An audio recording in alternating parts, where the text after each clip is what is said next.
hello hello अब shirt खाने नहीं लागत लेकिन हम ना गाए इन्हें के गावे देते नहीं दूगो फरमाइश बा कि तो हर प्यार हकी हर पिपरा के भूत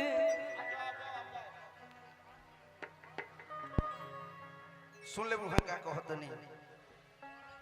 सुन ले बहो कृष्णा जी छोड़ तू मत सुना अब बताई नहीं है कहत नहीं कलम छबइले हुई है बाप रे बाप बताई हमरे गावत से तो खराब बनी सो बताई दोस्त के करा के दे फरमाइश जोन आई तो ना गावल जाई तब बाकी एक बेर कहलम छबइले बानी देखो आशीर्वाद आ गई तब बाकी एक बेर कहलम छबइले बानी धनी महाराज भोजनवा कली प्रेम से वाह यहाँ का बात रख दे गाना याद बतारा हम तो कम मात्रा में याद रखिले हम तो अपने गाना याद रखिले हैं तब बाकी एक बेर कलम छबइले बानी हाँ लेकिन फरमाइश बा कि कहाँ बितवला ना कि रतिया कहाँ बितवला ना हरि कहाँ बितवला ना भैया दीपक पिया कहाँ बितवला ना भैया वो मेरा गाना नहीं गाया हुआ है ठीक है रउआ जकार्ता है हम जानत नहीं रउआ बोलौले बनी तो अंगूरी दिखाए है ना कोनो बात नहीं के लिए हमार गाना ना हो याद नहीं खे तो गुनगुना देनी हम अपन गायब जी हसावो मत यार कि छाने छाने बदले अच्छा हरि तहरो मिजाज रजबू धोखेबाज रजबू वाह उड़न बाज रजबू कि खाके पान जनी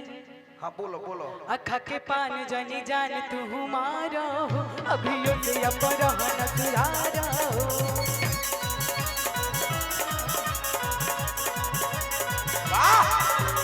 पान जनी जान तू मारो अभी अपरहन सुधारो तो हरा त नहीं के कुछ सूझत रजबू हरा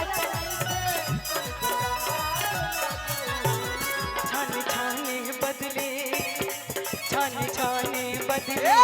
तहरो मिजाज रजबू धोखेबाज रजबू रजबू धोखेबाज रजबू उड़न बाज रजबू हरे उठ लाली हाय रे कजरा हाय रे उठ लाली हाय रे कजरा आइए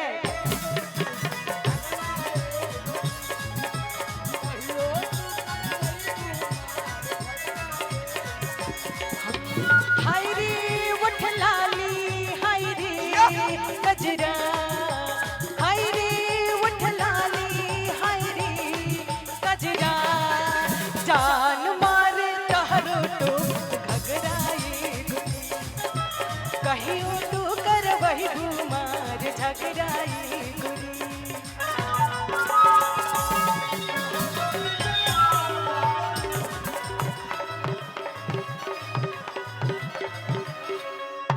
भैया भैया भैया लेकिन हम चाहते हैं कि जब हमारी एंट्री भइल तो सोहर वर्ष से होके तो बढ़िया रउआ प्रेम से गाई सोहर एकरा बाद हम आए तो सेट सॉन्ग सुनाई और भाई लोग बस सब लोग आई